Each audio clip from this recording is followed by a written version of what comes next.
Come back here watching Credlin. Well, $319 billion. That's the cost of trying to eliminate coronavirus from Australia, according to new economic modelling by the Institute of Public Affairs.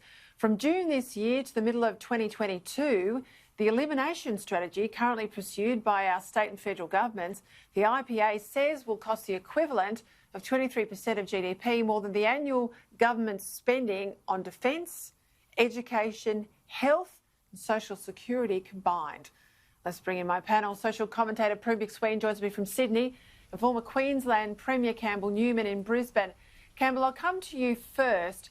We had this tweet from the former Victorian Health Minister Jenny Mikakos over the weekend, belling the cat when she said, "I'm so proud of Victorians and so grateful the sacrifices made to get to this point. We're well on the way to eradication." And Daniel Andrews keeps trying to say, of course, it's not eradication, but given the economic cost, why do you think they're shrouding everything with so much secrecy?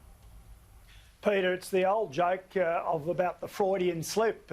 She did let the little secret out. And I've been saying it for quite some time now on this network that we seem to have very clearly moved from a flattening the curve strategy a long time ago to an unstated but clear strategy of trying to eliminate this thing, which is actually foolhardy.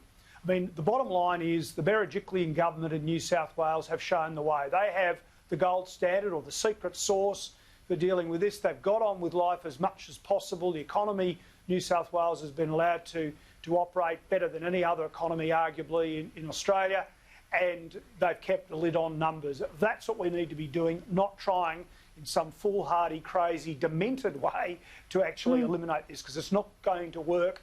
It certainly has huge economic costs. Yeah, and of course, in New South Wales, they've got a crack contract tracing team, Prue, and these clowns down in Victoria quite literally are operating with fax machines and bits of paper. And it's no wonder, today Josh Frydenberg, the Treasurer, really went hard. He was pleading with Daniel Andrews. You've got to resume schooling, he said. I'm really concerned for the mental health of young people. Let's have a listen. I've read letters from well-regarded doctors and GPs, and the number of cases that they are seeing through their doors skyrocketing, providing antidepressants to kids as young as 12 and 13 as a result of this lockdown. So I say to the Premier, follow the medical advice, but please get Victorian children back to school at all levels. Prue, last week I spoke to a Melbourne GP, Stacey Harris. She said she's gone from seeing 3 to 4 patients a day wanting mental health support to up to 20 patients in a single day in Melbourne. This has got to end, doesn't it? It has to, but let's be clear here. It's not about the mental health of the kids or the safety of the kids. It's about the union. The teachers' union is dictating to Dan because, they're his master, as are all the unions, the Trades Council. They're all dictating. The Trades Council, of course, were the ones who dictated about the security guards. Andrews is dancing to their tune. The teachers don't want to go back, and they're using this as an excuse. He takes medical advice when it suits him, but he's ignoring this medical advice about the health and well-being of our children, and it's quite disgusting and one of the worst things this man has done, and he's done so many. Yeah, and of course all of these unionised workers, the teachers and others, are all on taxpayer-funded salaries, and the poor small business operator who can't open has no money coming in other than what is given by the dole and other services. Campbell, I want to go to this story today. Oxford University, we're told, Cambridge as well, are threatening not to be a part of research programs with Australia. This is the Russell Group, they're called, leading British universities, in a submission coming in under the Group of 8, which is our leading universities, to this parliamentary inquiry on the PM's Foreign Relations Bill. Now, surely this bill from the PM is about really reasserting Australia's sovereignty, that the federal government will decide what sort of agreements are struck with foreign nations. That is a good thing.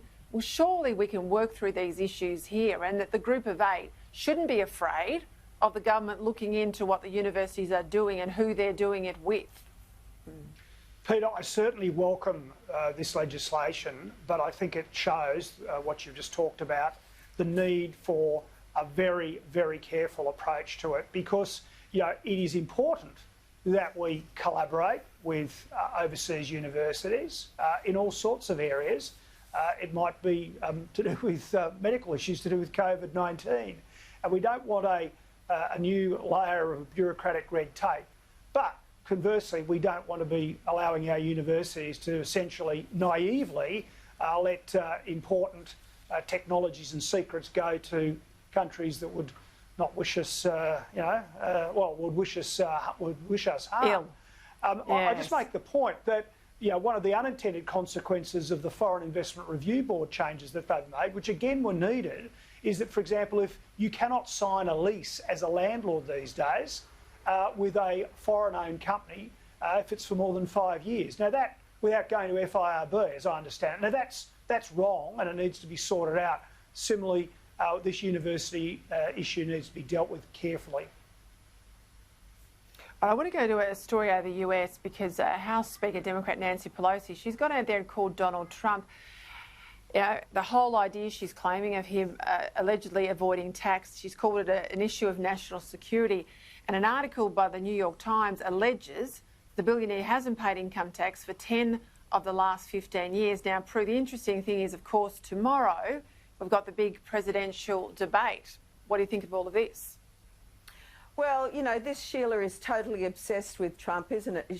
She's beside herself and apoplectic. So why doesn't she also focus on her mate Biden and his family's questionable dealings in the Ukraine? And where was she when the Clinton Foundation was making all these all this millions of dollars for, favours? So, they ain't so clean. And frankly, if Trump's minimising his tax, good luck to him. He can buy and sell those morons anyway. So, he's got more business sense than any of them. So, good luck to her. Let her stew in her own juices and get as brittle as she is. It just reminded me of that famous Kerry Packer quote. Let's have a listen. Of course I am minimising my tax, and if anybody in this country doesn't minimise their tax, they want their heads ripped. Because as a government, I can tell you're not spending it that well that we should be donating extra. Hear, hear. Campbell, I love that. Campbell, I love it. I mean, just quickly, I mean, the issue is he avoiding tax or is he just minimising? Because one's not legal and the other one is smart business practice. Well, the thing that seems to be lost by the media, the left-wing media in the States, is they have an Internal Revenue Service. I'm quite confident they're as independent and, belligerent as our own Australian tax office. If he owes them tax and he hasn't paid, they will be coming after him and they will get him eventually if that's the case. But it is, highly political, as Prue said, Highly political, big debates on tomorrow. We'll all be watching that because we'll be watching Sky tomorrow morning. Thanks for your time, Prue McSween. Thanks, Peter.